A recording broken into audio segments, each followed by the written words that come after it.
Brigade Al-Qasyam beri pesan keras ke Israel lewat momen pertukaran sandera, mengibarkan spanduk yang berisi pesan dalam 3 bahasa, bertuliskan "Jadilah saksi". Mengutip Tribun News pada 16 Februari, momen itu terjadi pada Sabtu 15 Februari 2025 saat momen serah terima sandera. Pesan itu terlihat dari spanduk-spanduk yang dikibarkan oleh Al-Qasyam dalam 3 bahasa, yaitu Arab, Inggris, dan Ibrani.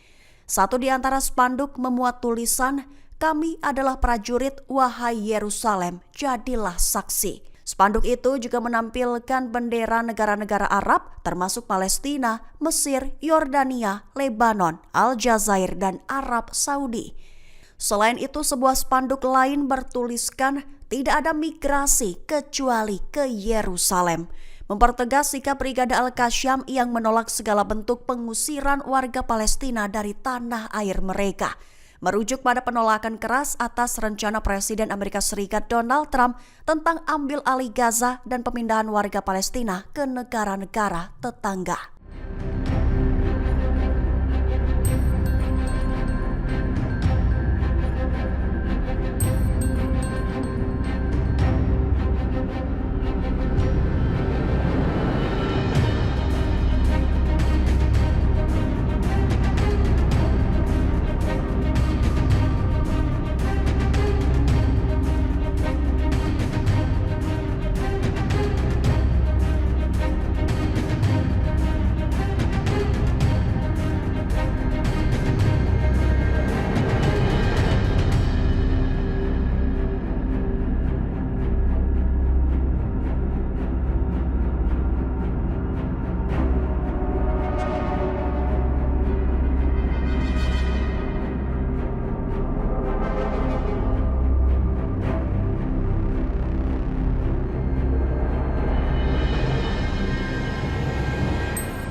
Download Tribun X sekarang, menghadirkan lokal menjadi Indonesia.